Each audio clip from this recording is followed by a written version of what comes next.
In this video, you're going to see an extreme DIY living room makeover. Hey guys, welcome back to the channel. We're Daires and Akilah of DIY Power Couple. Thank you so much for being on our DIY journey with us. You have seen the wins and challenges of this DIY project. And now it's time to share how we brought our coastal theme to life. Sit back, relax, and enjoy the entire makeover. So this room hadn't been updated in over 30 years. And now that we have a multi-generational household, we wanted this central living space to be bright and cozy. And since we now live by the water, we were inspired by coastal themes. We looked at a lot of moods and styles for this living room, and the coastal vibe resonated with everyone in the family. Now we had to decide on how we were going to transform this living room. We definitely knew we were going to paint this entire room white to make it brighter and look more spacious. As a tall person, I felt a little claustrophobic because of how dark the room was. And the down rod was too low on this old fan, so I kept hitting my head. Since we were already going to replace it, we decided to update the can lights as well. And our family decided that we wanted to add more of the halo lights that we just installed in the other room. And we knew the old fireplace was going to need a new refresh. We also planned to update all of the light switches and electrical outlets. This was fairly easy for us in our 90s home. But we had no idea of the challenges of doing this in an 80s home. Our poor living room was a dumping ground during our move, so we know she's ready for this makeover. So we've already put down all of the paper last night and moved everything out of here. So now we're going to prime and paint. Today's goal is to make everything in this room much brighter. We're going to start with priming this faux wood.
After we were done priming, we marked the spaces for the recessed lighting.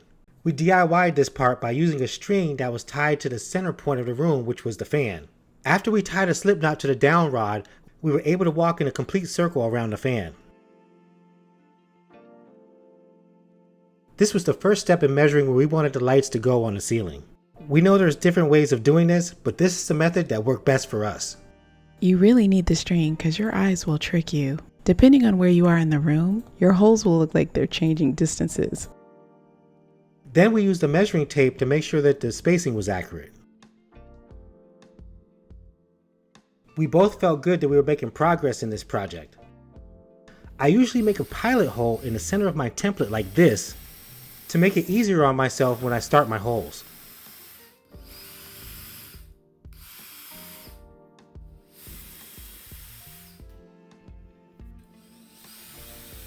We took a moment to rest and check out the light patterns in the ceiling. It seems like laying down is the only way to check if your lights are equal, but we also like to imagine how it's going to be in our new living room. We did all of this measuring and drilled the pilot holes because it's a little nerve-wracking to cut a hole in your mother-in-law's ceiling. For this DIY project, I'm using a hammer drill, which is way stronger than a regular drill. I should have took my finger off the trigger before I pulled out of the hole. Don't worry about that, I have an easy solution that you're gonna love.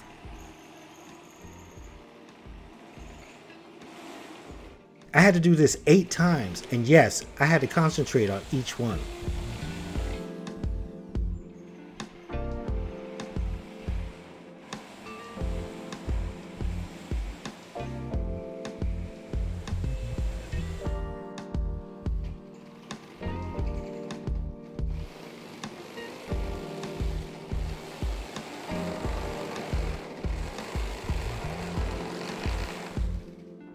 You know, I really didn't want to mess up on my holes, but I already knew what my solution was going to be. You know what I like about DIY? They make products for when you do the job, and they make products for when you mess up on the job. And we pretty much know how to use all of them. I'm so glad the first time we did this lighting, we had a friend to show us the way. We really had to work together to help each other on each step. Now we were using glow sticks to put up in the attic so we can see where the wiring needs to go.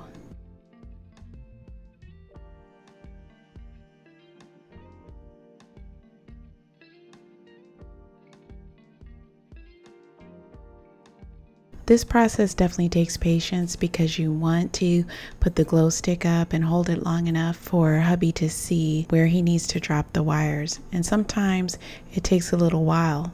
It's also like 100 degrees up in the attic, so I'm trying to go fast and be safe at the same time.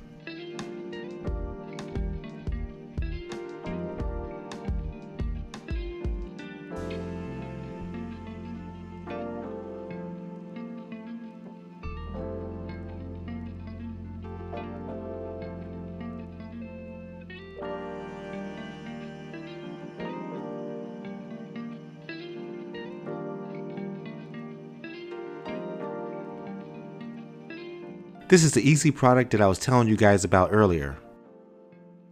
It's called a goof trim ring for your recessed can lighting. The mistakes I made earlier when cutting the hole will all be covered up. My neighbor Mike shared this DIY project saver with me, and now I'm sharing it with you.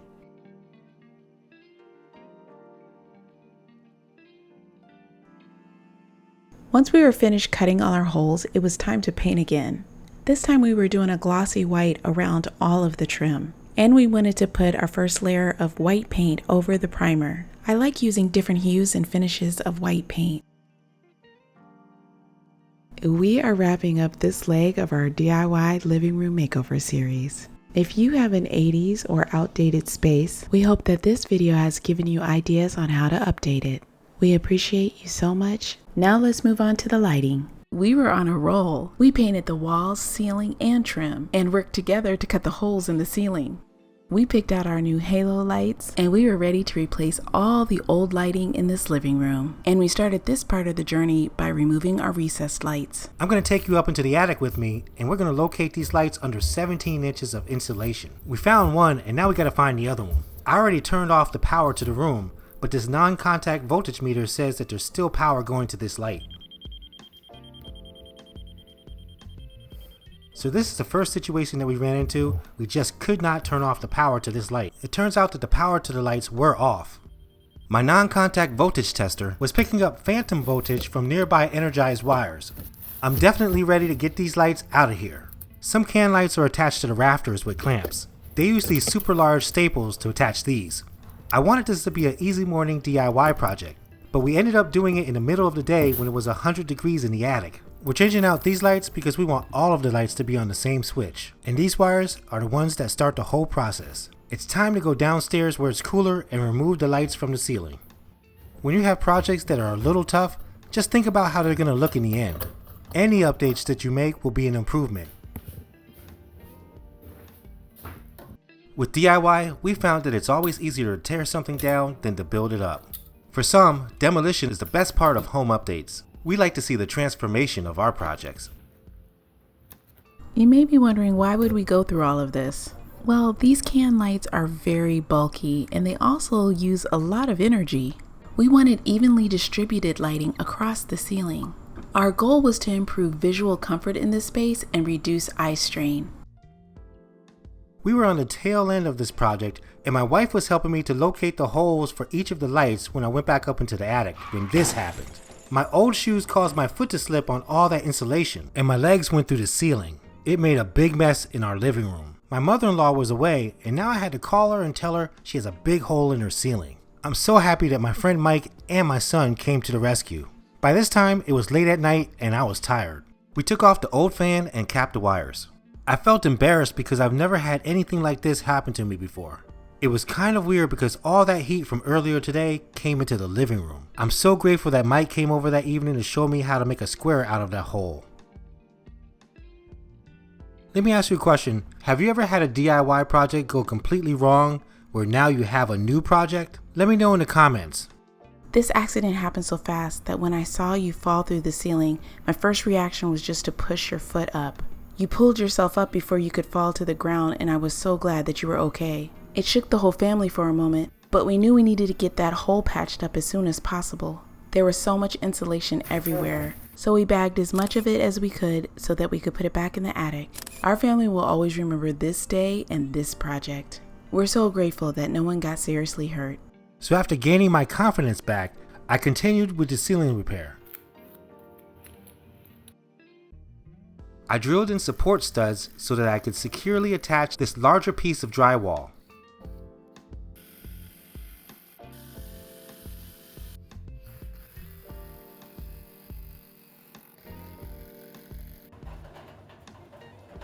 It was the next day, so we went to the home improvement store to get some drywall for the hole. Cutting out the shape that would correctly repair the hole in the ceiling would prove to be a challenge for us. We had to sand down the sides several times to get it to finally fit in place.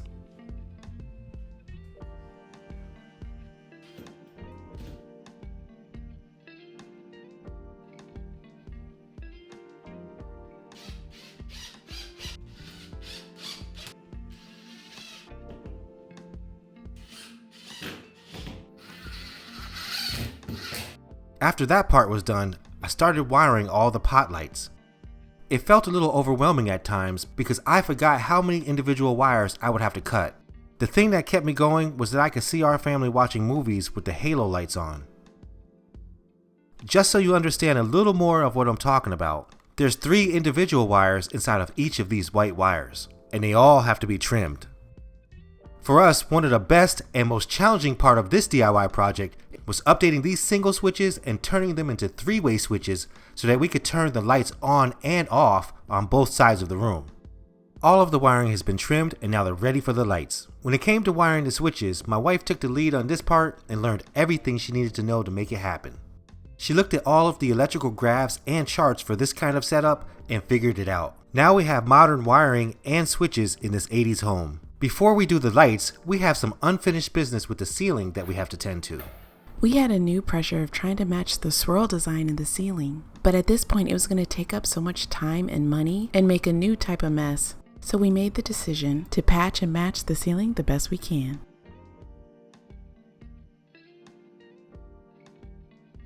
This was probably the most discouraging part of the makeover. We just wanted to brighten this space for our multi-generational family, and we did not expect this repair to take so long. We've patched holes in walls before pretty easily, but it was something about working over our heads that made it so challenging. Most every DIY makeover goes through this, so don't feel bad if you've ever wanted to quit. Just regroup, refocus, and get back in there.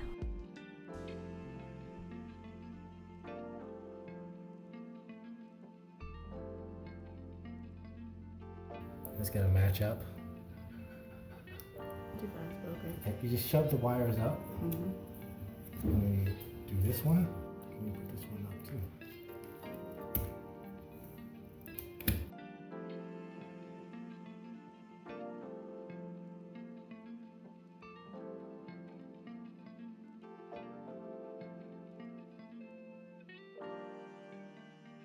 And this is how the ceiling looked when we were done. But we knew we were at the max of our skill level, and it was time to bring in a professional. This is how it looked when he was finished, but wait until it dries. With that out of the way, we got our second wind. We needed it because we had to take the lights out again. We let the drywall sit for a couple of days to completely dry. Then we repainted the entire ceiling so that everything would match. Well, my mother-in-law came home before everything was complete. The cool thing about it is that she didn't freak out. By this time, she knew that we would handle it and everything would turn out fine. We could finally see the light at the end of the tunnel. This is the part of the makeover that I was waiting for. It's fairly easy to install these pot lights. If you choose to do this project, we believe that you'll be extremely happy with it. It's basically plug and play at this point. We found that at first, some DIY projects may seem hard because it may be the first time that you've tried it. If you keep going and you don't give up, you'll have more confidence and new skills. So now we decided to install a modern fan my wife found on Amazon. I have installed many fans on this channel and this is one of my favorites. We both love the look, feel, and features of this fan, and it's fairly easy to put up. If you want to see a step-by-step video on how to install it, check out the link in the description. I didn't say it earlier, but this fan had to be replaced. It was so low I kept hitting my head on the glass part. But with this new fan, I don't even have to worry about that anymore. Take a look at all the work we did with the pot lights and the fan. With the help of Mike, our son, and the professional drywaller, we are beyond overjoyed at how our halo lights and the ceiling repair all turned out. Babe, I love this lighting update in our living room. We're gonna take a moment and then come back to show you what we did to the fireplace. We painted, we installed lighting, and now we're going to tackle the fireplace. So let's get into it. So the plan is to free up the space where the TV and entertainment system went and create a look similar to this. We started by removing this old brass fireplace surround. Then we had a professional chimney sweep and flue cleaning because this fireplace hasn't been used in years. This fireplace made the room smell musty and dusty. It was like a stale odor. Yeah, can you imagine that? We wanted a clean, fresh vibe for our coastal theme. We also found out why there was a cold draft in the room. The ash dump door had disintegrated and we needed a way to cut off that draft. Door on the other side, but it's not airtight, so you'll feel when it's real cold, when it's 20 degrees, you're going to feel the cold air coming in. So I didn't even know just put something over top of it. Since you're not going to be using it, you can put anything over there, wood or whatever you got laying around here. Okay. We were also glad to get this cleaned out. Our plan was to get an electric fireplace, so we had the chimney capped off. The great thing is that if we changed our mind in the future, we could still be able to use it. Hubby found something that he really liked, so he taped off the space that was needed. Everything was looking good, but now I had to deal with the space up at the top. Can you see what's going on? I gotta figure out a way to put this TV where the mantle's at. Now, if you've been following our living room makeover series, you can tell this fireplace clean out happened before we did all of this.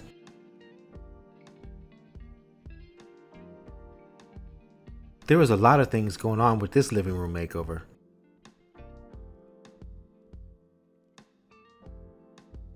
While waiting for the ceiling to dry, my son and I decided that we're going to remove the fireplace mantle. The only thing about this removal is that there's an electrical outlet in the middle of it. So we have to be careful and make sure that the power is actually off. Guys, we were surprised at how many different electrical things were supplied to this one room.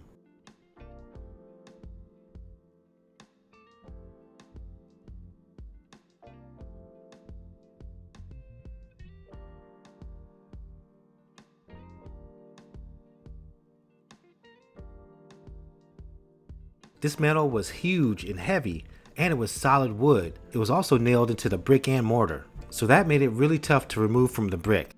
I'm so happy that over the years, my son has grown up and he still helps me with these DIY projects. We were super excited when the mantle finally came off the brick wall. I used our old license plate and used it as a replacement for the old ash dump door. Nobody's gonna see it, and we just needed to cover the hole.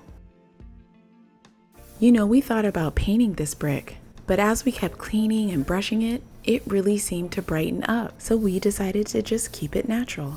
It kind of reminded us of a sand color, which works perfectly for our coastal theme in this living room. It was amazing how much dust was trapped behind that mantle. So what do you guys think? How would you DIY this brick fireplace? I'm cleaning up the fireplace area because we decided to go with an electric fireplace TV stand, and it just arrived. The only thing is that it has 100 million pieces, and you know what it's like to put furniture together. So this is going to be a fun, unexpected DIY project. I'm not joking, we're literally going to have to put this thing together piece by piece.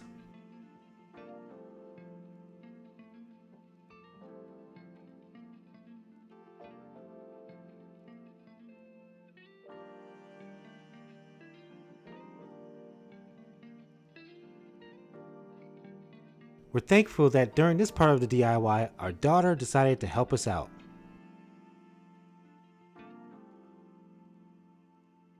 We finally finished the framing of the stand, and now we were marking the spot where we wanted the TV to mount.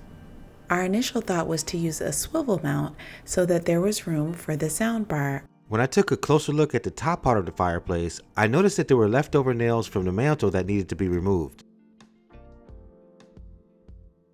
Our initial thought was a swivel TV mount so that our sound bar could sit on the stand.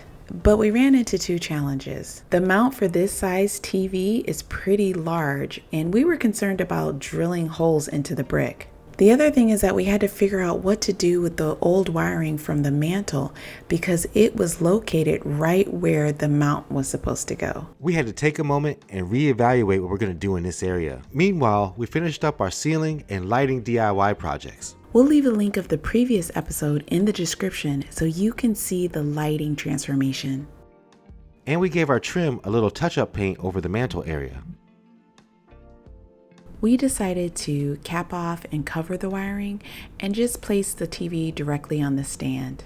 The whole family was in agreement with this decision, so now we had to keep building the cabinets and installing the doors. Building this was one of the most tedious things that we've ever done. It required so much patience, but luckily the directions were clear.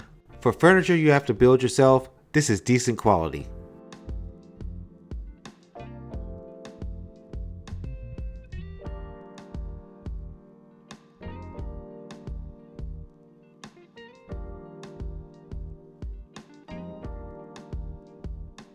Alright guys, so this is the moment of truth to see if the TV will fit on the fireplace console. I know we moved this TV before, but it seemed like it got heavier and the base wider.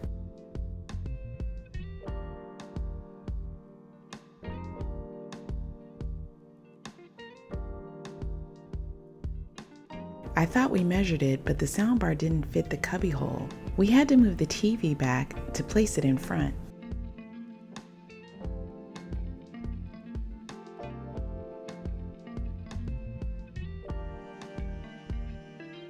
After looking at it from across the room, I noticed that this TV might be a little too heavy. We both saw that the top piece of wood started to concave inward. The old console distributed the weight more evenly, so we came up with an idea to build a wider base.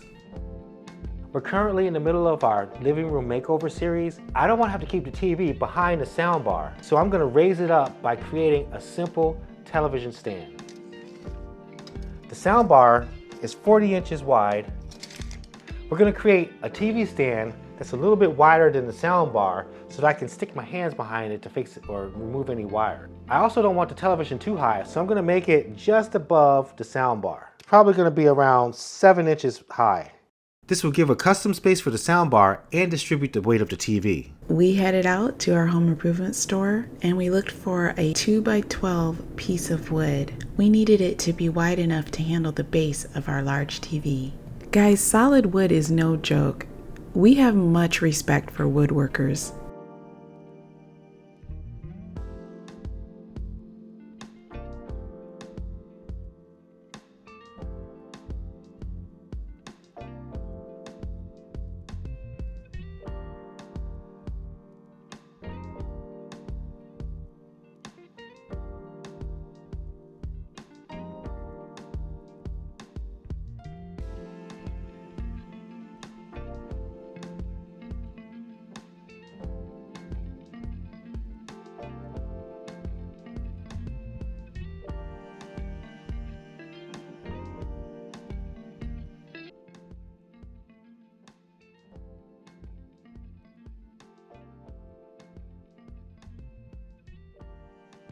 We bought the wood stand in to check out the size, and it was so heavy for baby girl. Everything's fitting well, but I could still see the wires behind it.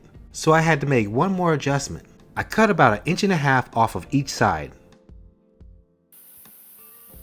The project was getting long, so I decided to spray paint it instead of using the stain. I didn't like the finished look of the spray paint, so I decided to gel stain it. I'm glad we changed it up because the paint was looking gray. The gel stain did great at giving it a more glossy look, and it had a protective coating. After the stain cured, it was time to bring it in and see the final look. Our first custom wood build was perfect for this project. It provides space for the soundbar, and it gives space on the side for us to reach the cords. It's also very sturdy and distributes the weight of the TV to the strongest part of the fireplace stand. I love this fireplace makeover because it allowed us to update and refresh things without tearing up too much stuff. We have easy access to the back of our TV, our brick's still intact, and our new fireplace is actually warmer and so much easier to use. I'm glad that this fireplace gave us more room. We can't wait to show you the final reveal. So let's get into it. If this is your first time with us, welcome. Here is how the living room looked before we did this makeover. The old wood paneling and fixtures made the space feel confined. And because there was no high ceiling, the room was dark. As a tall person, it made me feel a little claustrophobic. Now we're done with most of the DIY projects and it's time to add the decor. Remember our inspiration pics? We're going to show you what we took from each one to create our own coastal vibe. First up was the light colored couch. We found a furniture store that actually had a coastal design center in it. We were taking pictures to compare couches, and for some reason, our son was in every single one. He was our official couch tester. It didn't seem like these couches were going to fit in our space, and they seemed really expensive. I couldn't help myself, I just had to look on Facebook Marketplace, and that's when I found her. She was the perfect size, and she looked even better when we went to pick her up. I also found this little cutie. It wasn't white or cream, but it still fit in the neutral family. This inspo pic reminded us to add some wall pieces and greenery. These white walls needed something. We chose this large canvas piece because it made us feel relaxed in the room. We're still looking for something larger to fill up this wall, but this piece is a good start. Then we installed this round piece that we had from our previous home. I like round pieces because they're visually appealing and they make me feel good. I'm glad we were able to find a new place for this piece in our new living room. You might remember this piece from our other kitchen. This was actually our very first decor piece that we agreed on instantly, as soon as we both saw it. We put it up here to help balance out the room.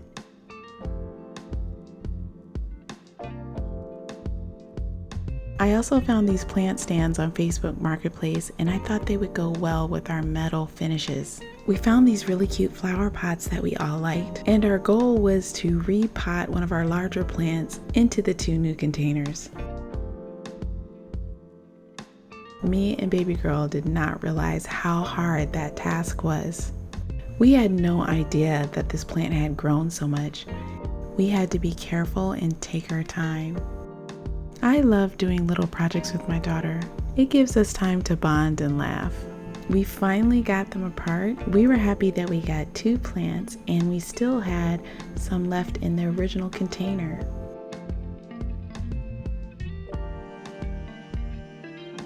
We monitored them closely and they are doing so well in their new home on their new stand.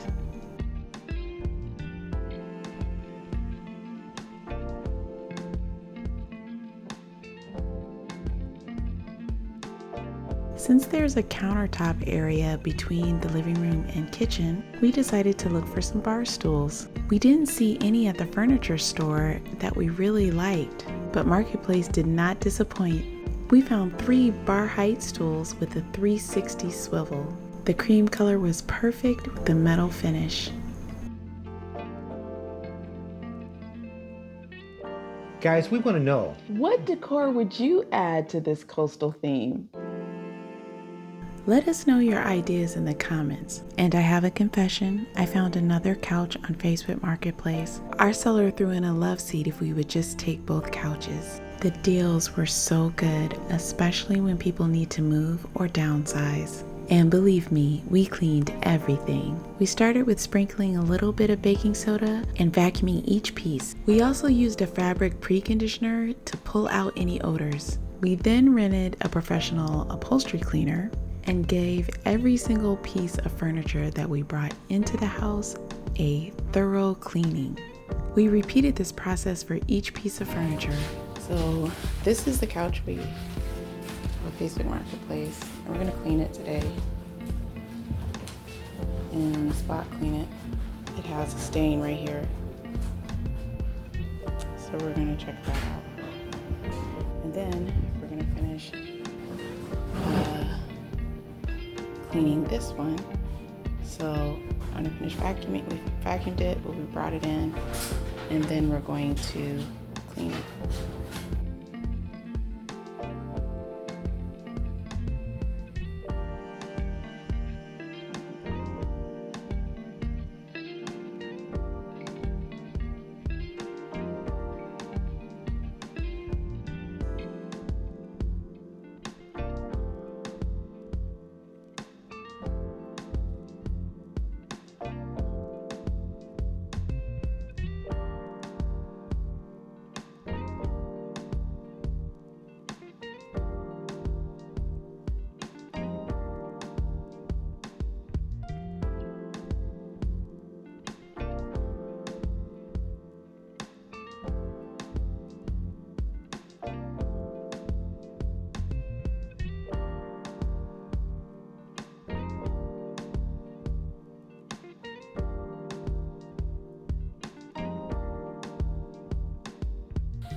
While everything's drying, let's recap this DIY living room makeover before the final reveal.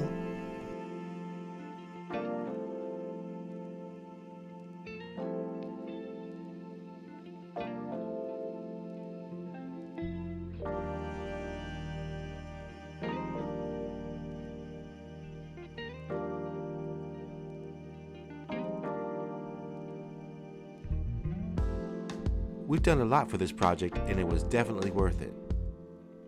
We hope that this series inspires you and gives you lots of ideas for your next home improvement project.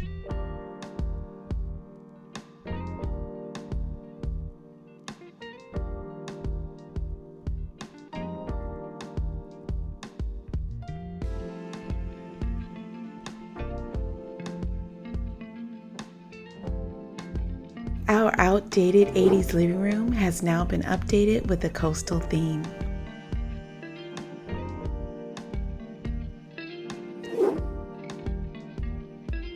Now everyone in our multi-generational family loves this living space. It's bigger, brighter, and it's more inviting.